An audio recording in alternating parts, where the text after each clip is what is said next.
Here's the issue about living in the country, especially in West Virginia. Well, the first thing that happens is we notify the police, and then it is expected of you to take care of it to the best of your abilities. That's when you live out in the country in a constitutional carry state.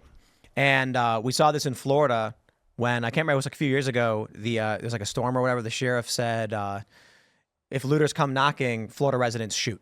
Oh, yeah. And Florida has stand your ground. And that's crazier because that's a denser urban environments, but even they're saying like, so if something were to happen here, we're in West Virginia. We are armed quite a bit. And so if something happens, we call the police, let them know, and then don't protect yourself. Don't Well, just exactly. die? Don't come here. Because we the fight you win is the fight you never have. But in a state like West Virginia, the police are going to be like, you did what you had to do. Yeah. It's a sad story. We don't want it to happen, but this is the law in this state. Yeah. So I much prefer it. Yeah. No. Growing up in Chicago, the bullets start flying. They go, did you consider hiding? And it's like, man. That's so. When I lived in New Jersey, the way the law works in New Jersey, at least this is what they told me. The cops told me this, and a lawyer told me this. If someone breaks into your house, you have to flee.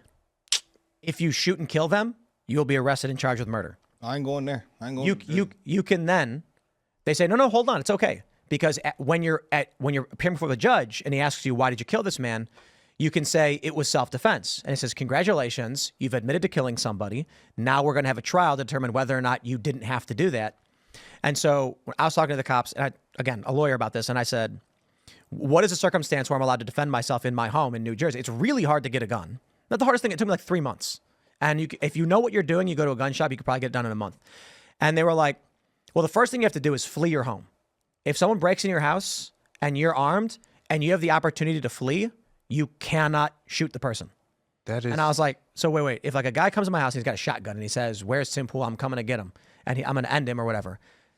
I can't defend myself. I have to run. He's like, yes. Even if he has a gun? Yeah. And he's got kids in the house. And So then they were like, right. So what you're basically, so if you've got people to defend, you can try and make that argument. He said, the cops were like, we will arrest you.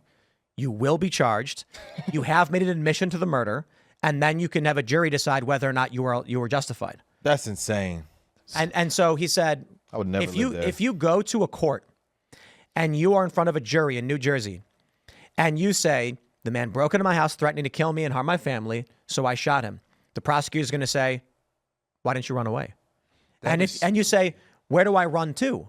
And then the response was, what you are telling the jury is you would rather kill a man than stand outside barefoot. Yes. And the jury is going to convict you. They're going to be like, wow. That sounds unreal. Yeah. Well, New Jersey's super liberal. Are you for super real? liberal. So like, sounds like a crappy so place to somebody live. just steal your car, steal everything. It's just, hey, they just stole it.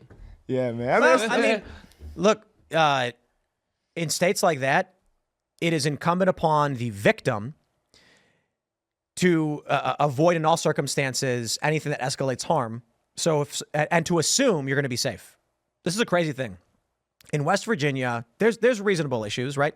If a guy is walking on, let's say you got a big property and it's 50 acres, and a guy is walking on it, you can't just shoot him. That's crazy. Yeah. If the guy is waving a weapon around, you can defend yourself because a guy's trespassing on my property with a weapon.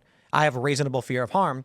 It's a sad tragedy, especially if it was an accident or whatever happened, but it's not you, the victim's fault, if you have to make a difficult decision. In places like New Jersey and Maryland, it's the other way around. Yeah. You as the victim have to be aware and have to run away and hide. And Dad, you can't live that way. So that's why the liberals are mad at Trump probably for that then. Well, remember we saw that video in California, the guy, like, people, we watched it was a reaction we did, and, like, a guy had his, like, I think we see him walk into the house with his family. Like, it was, like, his wife and, like, a young daughter, I think. Oh, yeah, in L.A. As soon as they get in the house, two dudes come behind him and, like, try to run up on him, and he shoots at them, both of them. They took his gun. The state took his gun. I was like, what? License, yeah. That is Like, so. They revoked At least he it. didn't get charged because it was like they had everything Right. on camera, and it was like clearly. But, I mean, if there was no camera in California and they took the gun, like, what could have? It's not common sense, bro. It's not at all. Thanks for watching this clip from the Culture War podcast. We're live every Friday, 10 a.m. to noon. So subscribe and come hang out.